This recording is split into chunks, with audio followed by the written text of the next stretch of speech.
growing up on the farm there in southwestern North Dakota, I watched my dad go out every spring and plant the crops, and he would harvest the crops, and never really gave it much thought how that related to me.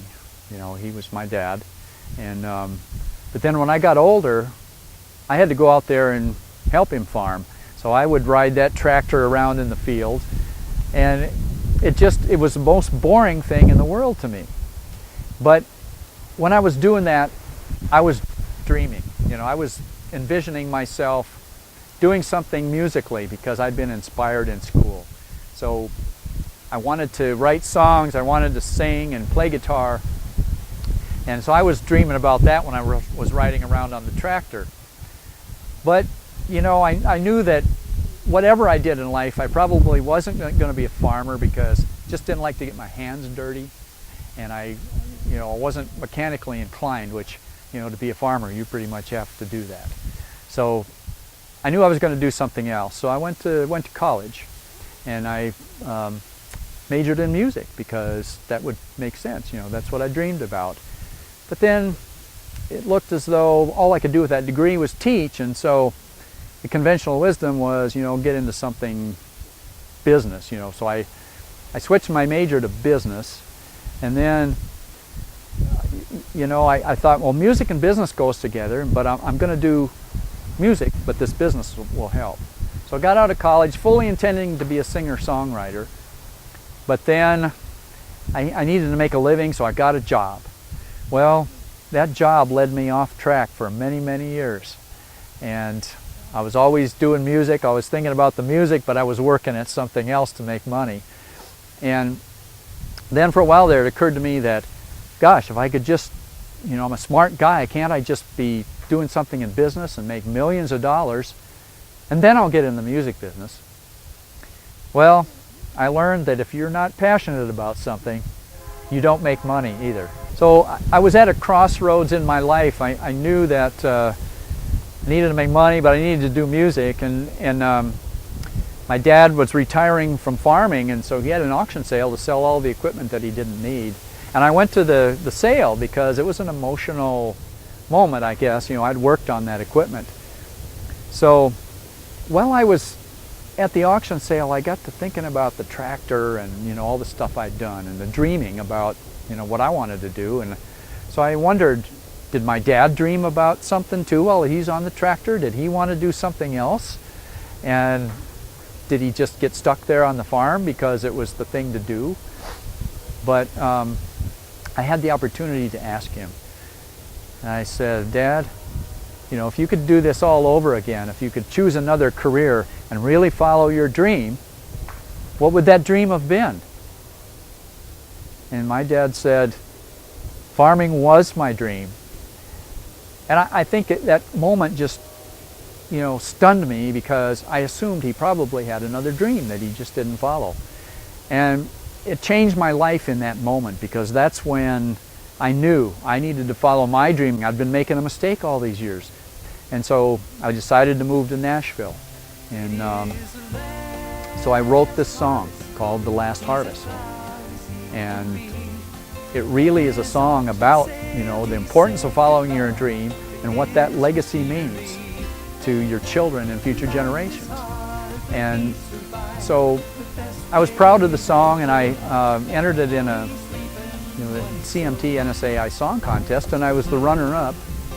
Lee Greenwood almost recorded the song at one point, which didn't happen, but I eventually decided I was going to need to record this song if it was going to do anything. So I recorded it, and then I had written a story, the story behind the song. And this is what's kind of got me into being an author, because I thought, I've got these stories to share, and sometimes you can't always get it in a song. So I was telling the stories behind the songs live in my presentation. So I wrote down these stories, and the song about the song The Last Harvest, and the story I submitted to This I Believe, and a website that is kind of reviving the This I Believe series. And so I was hoping that this story would be read on NPR, and it wasn't. But ultimately, last fall, in the fall of 2010, I got an email from This I Believe wanting to use my story in their upcoming book called This I Believe on Fatherhood, which is now out nationwide in bookstores. And it was one of some 90,000 essays submitted. So I think that, you know, this was a sign to me, and especially when I got my author's copy and I saw This I Believe on the cover, I thought, my story and my song, that is what I believe.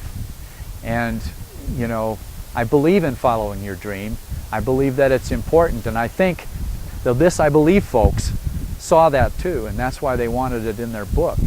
So I believe it's a sign, and I just felt like, you know, this was a gift that I had been given, and this was happening for a reason, that I was meant to share these stories and songs so that more of those things could happen, and that people could read it, that they could you know, identify with it and make whatever changes in their life they needed to make to get on track to following their dream.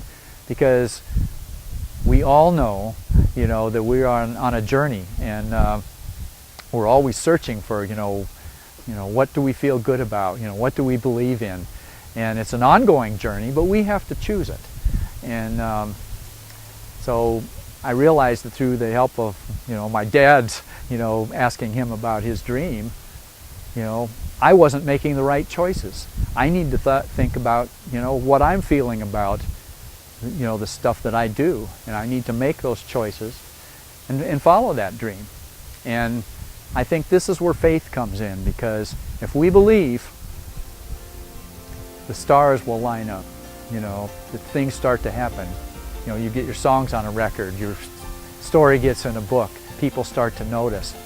And now in this upcoming TV show, Song of the Plains TV, this is what we're going to do. You know, we're going to share those stories and those songs, and you know, not just me, but, you know, people like that, so that they can think about their own lives and say, hey, you know, I'm not making the right choices in my life either. I want to do this. I think I should do this. And that's what it's all about. Inspiration and encouragement to allow people the freedom to choose, because, you know, we all know, if we think about it, we have that freedom, but we just don't often exercise it, and it is our choice. So that's what I believe.